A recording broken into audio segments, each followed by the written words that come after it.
Hi everyone, welcome to the latest edition of The Verdict with myself and Martin Dwyer back for a second week. The captain still sunning himself and taking a well-deserved couple of weeks break. Myself and Martin last week looked back at the Qatar Goodwood Festival and some of the big marquee performances from that festival. This week it's all about horses who easily have the potential and what they've shown so far in a short career span to date, that they could be making it to those kinds of big days in the near and perhaps slightly more distant future. Martin, a solid bunch this week, I thought. Yeah, we've got some horses at the beginning of their careers that have looked like they've some real standout performances. So yeah, it was a lot to look at, wasn't it? It was a busy week of racing, but yeah, we got some nice horses. Quite varied as well. We're starting on the all-weather at Kempton. It was on Wednesday. Let's take a look at the winning times on standard to slow going. We're going to be focusing in on Raammee in the 7:45. There were other performances that did stand out on the card that didn't necessarily make the cut. Looker, a bit of a surprise winner for the Botties. With a dirt pedigree, looks easily one that they could look to get on a dirt surface in his 3-year-old career, winning in the time of 127.75. Raammee, though, 1.43.13, was 5.73 over the standard and 0.72 furlong per furlong, and you will see why in just a moment when we have a look at the race. First, the time index for the meeting. We're dealing with standard to slow going, the par average 2.5. Raammee a little bit, well, I mean, it doesn't match up well on the time, Martin, but we're about to see why, because as we take them from the stalls, Raammee broke from 3, Vronti the second from 7, 5 Tresca, and it's the latter named who break better. This debutant, a well-backed one at that, Raammee, misses it completely. Yeah, 10 to 11 favourite, obviously doing things well at home, and a big performance, Anthony. He was slowly away on his debut, and he had a lot of ground to make up in the yellow colours there. You see Sylvester, he's sat with a lot of ground there in front of him, and the horse on the front end, Vronti, in the brown colours, he's had 2 runs already. He ran a good race at Haydock the time before. He set a good standard, and Sean Levy is just absolutely controlled the pace in front. They've gone pretty slow, as you can see in the early fractions on the left there. The first furlong was 16.03, and Sean is riding a really dictating race from the front end, and Sylvester's got it all to do to pick up and win from that position. From the position he's in at the moment, a third furlong of 13.24, 13.36 for the fourth, and just over halfway, 13.27. He's got a massive amount of ground to make up the way he's been run up until this point. Yeah, and look at him. He's a big baby, isn't he? He's nice and relaxed. Sylvester's on a long rein. He's dropping the bridle. You see Sylvester, he's just tapping him down the shoulder with his whip to get the horse interested. He's a big baby. He's got a lot to do here, but doesn't he finish? And just before we're about to pause them, or just after, in fact, you can see, look how much ground he's going to have to make up on Vronti, who's got positional advantage, has led them all to fractions that suit his own horse. And look at him just jinking inside as well. When he's first asked, he's learning on the job. Yeah, he's a big baby. I think there he just moved into his right, and Sylvester's trying to get up ahead of steam, and he rolled back onto this off lead, and he really starts to fly now. I mean, this just really took my eye and everyone else's. How did he finish like this on a slow track to reel in Vronti? Sean Levy must have thought, I've stolen this race from the front, but look at the way he quickens. It's incredible. To make ground up like that on a slow pace and collared him, easing down. 114.57%. That means they were going 14.57% quicker in the final 2 furlongs than they were in the entire race up until that point. There's really no way he should be winning this unless he's well above average. Exactly that. He's got to be good. And he's won like a group horse because he's a big baby too. And he's, as you say, he leaned in, and Sylvester switched him out for one clean run at them. And I thought he'd run on and maybe finish second or third, but he just seemed to, the penny dropped. And the ground he made up on a horse that's quickening on the front end, and look how much distance he puts between himself and the rest of the field. That was a performance of a really good horse. He's only 3. Roger Varian immediately saying afterwards that another novice would be there to further his education. It looks the right call. Yeah, I mean, yeah, he looks like a group horse. It won't be long before he stepped into that company, I'm sure, but he probably does need more experience and needs to learn more. But yeah, I wouldn't want to be taking him on next time with a novice. He's pretty special, I think. Overcoming a pace bias on his first ever start on a racetrack. Remember the name, Raammee.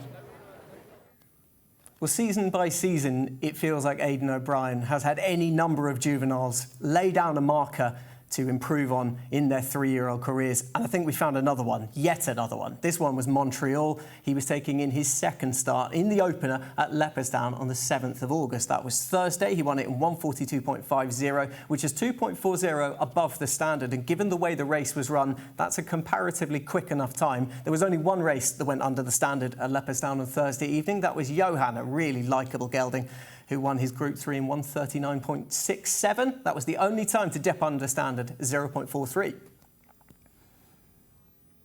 His time index matched up fairly favourably compared to a few of the other races.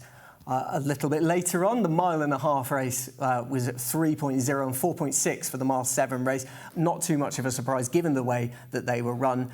But maybe that actually makes his performance all the more credible, Martin. The average was 6.1. We take the 5.5 as the par. He scored 6.8, and he showed enough professional nous from stall 9, as we have earmarked here, to be able to get across and lead them. Yeah, he was very quick out of the stalls on this occasion. He was a heavily backed favourite 2 weeks earlier over course and distance. Drawn 1, he was slowly away. He finished 3rd on that occasion, and the draw probably cost him, but he was quick out today, and you could just see Wayne Loden. He keeps out wide here, and he gives the opportunity to the horse on his inside, something to maybe go and give him a lead. Nothing took him up on that. It's a bit of a slow pace early, so Wayne decided, I'll just get on with it and do it myself, set my own fraction. So the times were pretty slow, the first few furlongs, but it's just a really likeable performance. I think visually this was a really good race. He's got his ears pricked, he's relaxed, he's got a good rhythm, and he's just a really nice horse, bred to be middle distance, and I just think he's a really good horse going forward. Absolutely, bred to get a little bit further in time, but he's able to show enough professional nous to be able to slacken the pace, 12.95 for the 3rd furlong, for the 4th furlong around about halfway, 13.40. Then we're going to start to wind it up. This is the perfect place to be at Leopardstown. By and large, if you've been on the front end and you're able to set these kind of fractions, you're going to be incredibly hard to peg back. Yeah, definitely. Look, he's got all the other jockeys in trouble behind. They're all rowing away. Wayne's still sat comfortable. Now, he kicks on turning in, and he actually does the penultimate furlong in just over 11 seconds. So he really has quickened from the front end, and then he's just maintained that into the last furlong. But he's put a lot of distance between himself and the rest, and I just really love this horse. He's got a great attitude, he's really relaxed, and he can quicken off the front, and it just bodes well for probably next year as a middle distance 3-year-old. He just looks really smart. Those middle distance horses in their 3-year-old career, the types of races he'll be aimed for, I'm sure the Derby would absolutely be in consideration. You need a blend of speed and stamina. He's shown both here. Yeah, and a great attitude, relaxes, does everything right, clearly learned from his debut run, and I watched this race in full, and after the race he couldn't pull him up, Wayne. He had so much petrol left, he could have gone round again, but he's really a nice, imposing colt, and he will only get better next year. I just love this horse. I did look at the bet, and he was 16s, 20-1 for the Derby next year. I'm really looking forward to seeing him run again. I think this could be pretty smart. Very hard to say where he ranks in the Ballydor pecking order for their middle distance juvenile into 3-year-olds next season. But he certainly had the wow factor. Montreal off the mark at the 2nd attempt. We travelled back across the Irish Sea to Newmarket from the Friday meeting, where the first 3 races were all for 2-year-olds, and they were all interesting in their own right. Al Zanati, with an interesting dirt pedigree, he won and 125.99 for Charlie Appleby, William Buick and Godolphin. And then first time as well, making use of that experience in our 6:30 contest in 112.68. But it was the race that Evolutionist won, the maiden fillies over a mile, which was chock full of potential 3-year-old prospects, which is the one we're going to focus on, winning in a time of 1.41.68, 4.28 above the standard. And it didn't particularly match up well according to the time index. 5.2 was the average, ground just a little bit slower than good initially. The times would get better as the contest will more truly run later on in the contest, but 3.8 for Evolutionist. And it was a race, Martin, where the 2 that came to the fore were those who had experience and who had, quite frankly, disappointed on debut for a variety of reasons. We're going to focus on the 3rd, though, Legacy Link, beautifully bred, kind of a classic debut performance. Yeah, absolutely. Conor Keane just let her drop out the back in the Juddmonte colours. It's always difficult to make ground up at Newmarket when horses are quickening on fast ground. And like you say, the first and second, Evolutionist and Lyrics of Life, they were both well supported on their debuts, and they've both had a run. And they quicken into the dip to fight it out. But if you just keep your eye on that pink cap at the back, Colin Keane, he's just given this filly the most beautiful introduction to a racing career. She's got an excellent pedigree, hasn't she, by Frankel, out by Dubarwi, out of her full sister to Frankel, and she just moves through. I was really impressed with the way she quickened on only her first ever run. And the Dame Chiasma, who has the Frankel connection, she only came into her own over middle distances and was a later developing filly anyway. So the fact we're seeing this filly at 2, the fact she's able to put in this kind of performance, that only bodes well. Yeah, exactly. And look what she's done here. Come off the bridle quite early as the tempo lifts on the front end, and the main protagonists are really quickening now. This race is really hotting up, and she starts to come under pressure. Colin just eases her to the outside, and I just was really impressed with the way she makes ground up, under tender handling. It was just a typical ride on a good filly with a future, where Colin would have been told, achieve the best placing you can, but don't give her a hard race, especially with fillies. It's important they enjoy their first day at school. And look at this, look at the way she quickens when she meets the rising ground. She just looks like a winner in waiting to me. I mean, she's just got so much energy left there. Colin just nursed her home. He was only ever going to finish third, but I think it was a really good first run. And the way that the race had panned out, everything was panned out for Evolutionist. From the front, able to settle well enough to be able to slacken up the pace and save something for a finishing kick, which ultimately he was able to do. Lyrics of Life, not a particularly charmed run through, but still showing a bit of greenness. Legacy Link, for both of us, I feel, is the one to take out of this. Definitely, she's an eye-catcher. I'd be pretty confident if she met these two again. I think she'd beat them next time. Evolutionist had the run of the race on the front end, kicked when he needed to and got the race won. But I thought it was a lovely race from that filly on the first start. Beautifully bred. A lovely introduction for Legacy Link, third in our maiden fillies over a mile at Newmarket on Friday. And there was more potential high-class 2-year-old action on offer at Newmarket on the Saturday card. The Sweet Solera, sponsored by Newsels Park Stud, was the feature at 3:40. Dance to the Music maintaining an unbeaten record and taking the step up to Group 3 in her stride in 125.75. Harlequin Angel winning the nursery in 125.67. But look at the time for Zanthos, who is making her debut. A Racing Post standard of 123.30. She won in 124.22 over the same course and distance, clocking a time that was a second and a half quicker than the Sweet Solera winner, Dance to the Music. And there is the time index. She's the best of the meeting in the end. Zanthos, 7.8, the meeting average being 6.3. It looked favourable on the clock, Martin. It looked favourable in the performance as well. She's looked straightforward enough, and she really, I imagine Connections were hoping she would do. She cost €1 million. Yeah, a bit of pressure on her first run, costing that much as a breeze up. But she knew her job, didn't she? She had the blind on the stalls, but came out in good shape and always travelling really well. And Anthony, the clock doesn't lie, does it? Quicker than a group race winner over the same course and distance. And look how well she relaxes. Look how well she's going. She's in a nice rhythm. This was a big performance. It really was. This was a performance, I imagine the captain around poolside salivating over the kind of fractions that Zanthos was able to go. She's been professional enough to dictate. No one really wanted to go on. She was perfectly happy to do so. No mean feat for a breeze-up horse. No, it's a difficult thing to do, to make all on debut and win, but she has done that in good style. And, you know, she's done it virtually on her own. I mean, you just see the Godolphin runner, Alquazir, just move up onto her hindquarters, but she never really gets headed and gets into a battle. She quickens away on her own, and she does it in such a good time. I actually feel she could have gone quicker if she was challenged, but she was on her own, and she quickened away now out of the dip really, really nicely. I mean, what a smart filly, good attitude, and really quickened away well. And she's really solid as well. She's a filly. She might be taking on the colt next time, but she looks like a colt herself.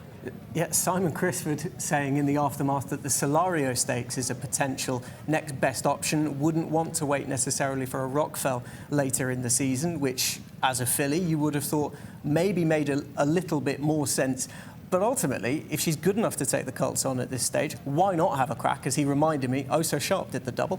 Yeah, well, Simon would know what he's talking about, and why not? Because she's quickened away here and done it in a really good time, unchallenged. And I get the feeling that if she waited for the rock fell and the rain came, I don't know whether she'd really want soft ground. Look at her action. She really skips across this top of the ground, fast ground. So it might be sensible to run her at Sandown. The way she's finished out there really strongly, I'm sure she'd enjoy running up the hill at Sandown. And she's got such a good attitude as well. Zanthos, who was able to lead, dictate, set good fractions, a finishing speed percentage that was just over par as well, a well-rated ride by champion jockey Oisin Murphy, and another one who you feel really could be dining at the top table, words that were said by the trainer afterwards. Yeah, and he's quite a realist, Simon Christopher. He wouldn't say that if he didn't feel it. And on that performance, visually what we've seen, and the clock backs it up, it was a big performance on debut. Well, let's take a look at exactly how Oisin Murphy handled Zanthos through the contest. You can see the lighter or the darker blue in slow. The third furlong was really where the damage was done. After she's shown herself to be straightforward enough to break in 15.11 from a standing start, 11.67 able to get her in that position, which wasn't the quickest second furlong sectional, but she was in a good position to go forward, and then it started to slacken up a little bit. The second furlong is where she's killed them off, the second last one, 11.12 in the penultimate furlong, and then she is allowed to coast home, and with a bit of education mixed in there for good measure. You might be wondering exactly what she beat, given this was a newcomer's maiden, but as Angus always says, the clock doesn't lie, and Zanthos had put in a comparatively excellent time compared to group runners later in the card. So far on this week's edition of The Verdict, we maybe have been focusing on horses who will benefit from a step up in trip in their future. I wouldn't be so certain that Mission Central will be in that category. A very nice taking winner from the front, a speedball, if you will, who ran in our second race at the Curragh on Phoenix Stakes Day. And look at the time comparison to them as well. Mission Central winning the 6 furlong maiden in 109.83. Power Blue taking the Keeneland Group 1 Phoenix Stakes in 109.28. Both of them dipping under standard. There is a caveat to this. There was a bit of a tailwind at the Curragh, so times may be quicker than they actually really ultimately were without the assistance of the wind. And a perfect 10. 10 out of 10 for Mission Central in the time index. The average was high for the meeting overall. It was 9.3. They were dealing with quick ground, which only got quicker after the fourth race, I believe, where it was changed from good to firm in places. But a perfect 10 on the time index for Mission Central. Let's have a look at how he did it then, Martin. Breaking from stall 7. What you do in the third broke from 4. Chicago Pope is the outlier, breaking from stall 26. Mission Control, straightforward enough after the gelding operation. Yeah, he wasn't the quickest out, but look how quick into stride he is, and straight away sent into a clear lead, and he never looked like he was going to be beaten, Anthony. This was a really big performance. Once he got through that first furlong, Ryan really stepped on the gas, and you can see there he's below 11 seconds in all of his furlongs till the last one, and he really is quick. And I know there was a tailwind on this occasion, but he's absolutely flown here, and he actually runs off course a little bit. He runs to his right-hand side. Ryan pulls his whip through there, and he kind of leans away from it. But look at the way he just keeps quickening. I mean, it was a massive performance. He was very disappointing on his debut at Dundalk at the start of the year. Gelded straight away, which is quite unusual for Aidan O'Brien. He said afterwards he might live to regret that. But look at the way he's quickened. As I say, he's come off a straight line here, which might have affected his last furlong, the time for his last furlong. But it was an impressive performance. You wouldn't rule out a drop back to 5 on this evidence, given his penultimate furlong was 10.83, his last furlong 12.17. The damage is done. He's already well clear at this point. He doesn't need to be going any quicker. Was he tying up? I think the time at last furlong is probably reflected in the ground. He's moved 5 or 6 widths from the middle of the track to the stands to the far rail. So that's got to affect his time in the last furlong. If he was challenged and he had horses around him and he ran straight, I think his last furlong would have been quicker. It was a really good performance. For me, it's a performance of a group horse. It's got to be. It was just under a second slower to Bucanaro Ferto's win in the Group 3 later on over the same distance. So it's not far off a group performance for sure, and I think he'll get better. He's probably a real top-class sprinter. Now a gelding, I'm not sure where they'll campaign him, but he looks good. Well, I guess that does limit options slightly of potential top races. I don't feel like we're looking at a horse who a Guineas was ever really in consideration for, given his pedigree, given the way he goes through races, the latent speed that he's shown there. He doesn't look like a Guineas horse to me, even if he was allowed to run in it. No, definitely, and they won't have that dilemma going into the spring because he's a gelding. He'll be campaigned over sprint distances, I'm sure, but he's definitely one to watch out for. That was a really big performance. I thought he was really good. It wouldn't be a shock if I seen him maybe go to Australia or somewhere to take in those big prizes, the Everest and races like that. He could go anywhere, this horse.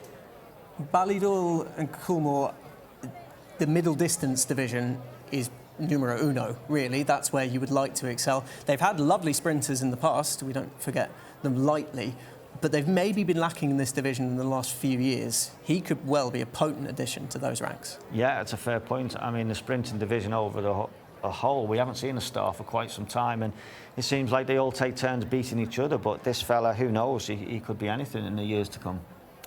Mission Central, given that he was about half a second slower than the winner of the Keeneland Phoenix Stakes, the Group 1 won by Power Blue. You'd have to take that this is an extremely speedy gelding who is an unusual horse for Ballydoyle at this stage of the season. He's quick and he was off the mark as he liked. We featured a lot of horses so far on the verdicts that are in the infancy of their careers. How about one who might just be getting going despite the fact he's had a fair few runs under his belt, and that is Royal Dubai, who won the Rose of Lancaster at Haydock on Saturday. He did so in a time of 2:10.34. He dipped under standard, the only one to do so in the entire meeting, which is quite remarkable given the way that the race was ran. 2:10.34, 0.06 above the under the standard, I should say, 0.01 furlong per furlong. How did it match up on the time index? Well, it actually dipped under. The meeting average was 6.9. He was only 6.1 rated by the Race IQ time index for Saturday at Haydock Park. He'd come into this race off the back of a listed win, Martin. He broke from stall 2, Military Order, the eventual second, from 7, Haunted Dream from 6, and he's going to have none of the early pace battle. No, I think there was never really much pace on paper in this race, so it made it really interesting tactically, and nobody really wanted to go to the front, and in the end, Kieran Schumacher was forced to go to the front on Okeechobee. We can see he does race a little bit too keen. He's done that in the past, so I think reluctantly Kieran Schumacher ends up in front when they cross back to the rail, but it was a really steady gallop, which made it even harder to win from towards the back of the field where Royal Dubai ended up being placed. And it's a difficult place, Haydock, to quicken when they're quicken on the front end when they turn in. It's quite an easy run to the winning post. I was going to say this wouldn't be uncommon for an extended 10 furlong race at Haydock Park. You get positioning over and done with in the first couple of furlongs, and then to some extent it's ease up in front. Yeah, they slow up. Kieran's trying to conserve the energy of Okeechobee. He just races with a choke out a bit, this horse, and James Doyle is really handily placed on Harteam. He didn't quite run his race, did he? But if we look at the winner, he's got a bit of ground to make up on a really slow pace, and the way he does it and the way he comes through, I think it really is a good performance, stepping up in grade. And his finishing speed position of 105% percentage, I should say, really is testament to the fact that he's going to have to quicken quicker than he's been racing in the first half of the race. From furlong 6, we pick up his sectionals, 12.86. By furlong 7, half a mile out, they're starting to get rolling, 12.16, 11.62 for the 8th furlong, for the 9th, 11.57, and then 11.96, dipping under 12 for his final furlong. The speed and the pace of the race isn't a question at this point. It's not a problem. It's just about finding the room. Exactly. He's going so well. He's the last horse off the bridle, and you can see those last 3 furlongs, his sectionals are really good. And he's done it from a standstill because he sat waiting. He didn't get time to roll along. And Callum Rodriguez has had to wait for the gap. But when it's come, look at the way he's quickened, and the clock backs it up. His second last furlong was really quick, and it was a really good tactical display from the horse. I mean, he's a 5-year-old who's really blossoming now. He won a listed race at Newbury, and he's now won a Group 3. And you wouldn't you'd expect him to step up again into Group 2 company, Group 1 maybe. He really is improving this horse. As a jockey, Callum Rodriguez has had to make decisions and kind of live and die by them. It's never an ideal position to be in, but when you've got a horse with gears, they can really take you places. Exactly. He knows this horse. He won on him at Newbury. He knows what he can do. He knows he can accelerate, and that's what has got him out of trouble, got him through that gap to go and win. It was a really good performance, and Owen Burrows has really turned this horse around. Stepping up to the 10 furlongs, he's loving it, and he really can quicken off a slow pace. He can quicken off any pace, so he's tactically versatile. It's going to stand him in good stead for wherever he goes next. And Callum Rodriguez is really linking up with Owen Burrows well. He's had 6 winners from 10 rides for him this year. And it's just one of those links that can kind of come out of nowhere. They hadn't had much to do with each other before. He started riding winners for him and he kept him on. Yeah, and you know what? I think that's why he was able to sit and wait for the gap to open, Callum, because he's riding with confidence for a man who really has faith in his ability. So the two of them are a really good team together. It was a confident ride. It's good training performance.